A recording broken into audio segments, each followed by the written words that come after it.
दोस्तों, धर्मशास्त्र चैनल में आपका स्वागत है। एक धर्म एक राष्ट्र की हमारी इस मुहिम में आपका प्यार और साथ हमारे लिए किसी वरदान से कम नहीं है।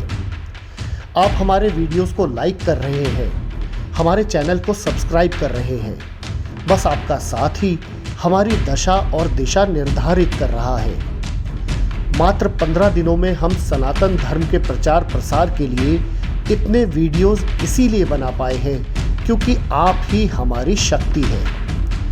आज के वीडियो में भी आगे बढ़ने से पहले आपसे अनुरोध है कि आप अपना प्यार बरसाएं और वीडियो को लाइक और ज़्यादा से ज़्यादा लोगों से शेयर करें। आज धर्मशास्त्र चैनल में आपको बताएंगे एक ऐसी रोचक कथा जो जुड़ी हुई है सीधे त्रिकालदर्शी भोलेनाथ और शनिदेव से। आज आपको बताएंगे शिव और शनि का आखिर क्या है कनेक्शन। क्या ऐसा हुआ कि शिव जी को भी शनिदेव की दृष्टि से बचने के लिए एक पशु का भेष रखना पड़ा? क्या हुआ जब सूर्यपुत्र शनि की उदंडता से क्रोधित भोलेनाथ को अपने तीसरे नेत्र भी खोलना पड़ा? वीडियो में आगे बढ़ने से पहले आप सभी से विनती है कि कमेंट बॉक्स में ओम प्राम प्रीम प्रोम सह शनिश्चराय नमः जरूर लिखें। तो बात शुरू होती है तब से जब सूर्यपुत्र शनिदेव अपनी मां छाया की कोख में थे। माता छाया परम शिव भक्त थी। शिवलिंग की आराधना में वो इतना मग्न रहती थी कि ना उन्हें खाने पीने की कोई सुध रहती थी और ना ही आराम का।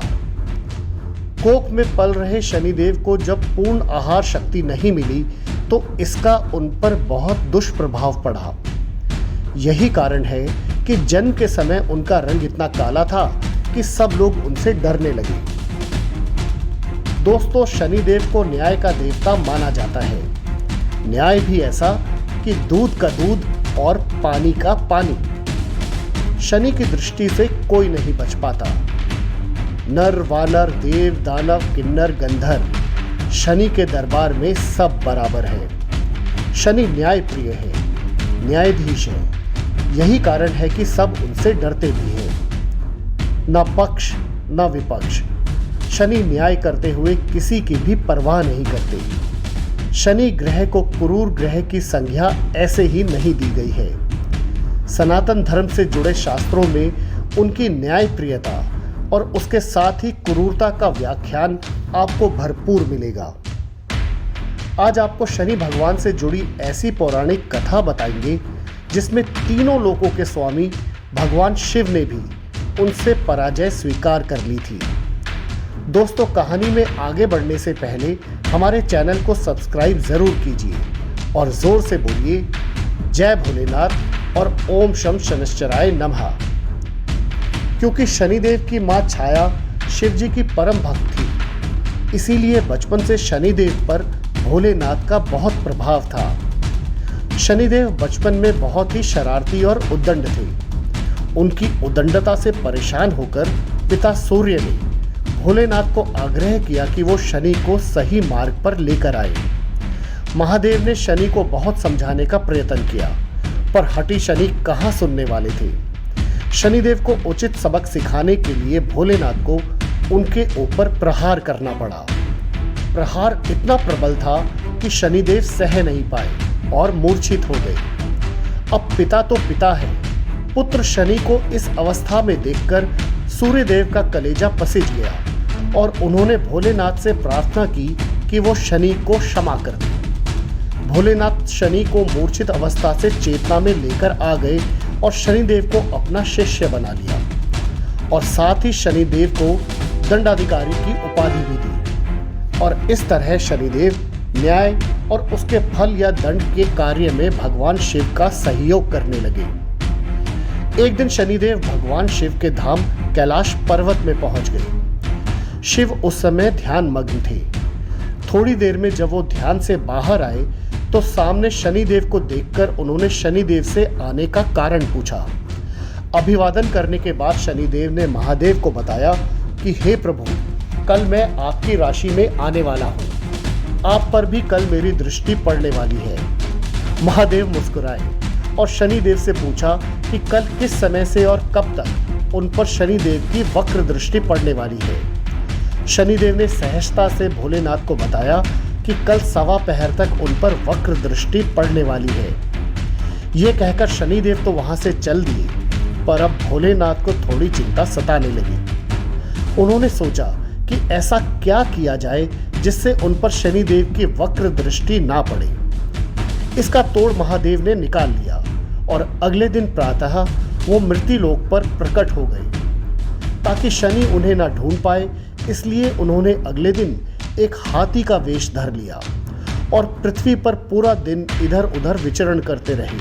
जब शाम हुई तो भोलेनाथ ने सोचा कि अब तो शनि मेरे ग्रह से जाने वाला ही है, इसलिए मुझे अपने वास्तविक स्वरूप में आ जाना चाहिए। और इस तरह भगवान शिव अपने वास्तविक रूप में कैलाश पर्वत पर लौट आए।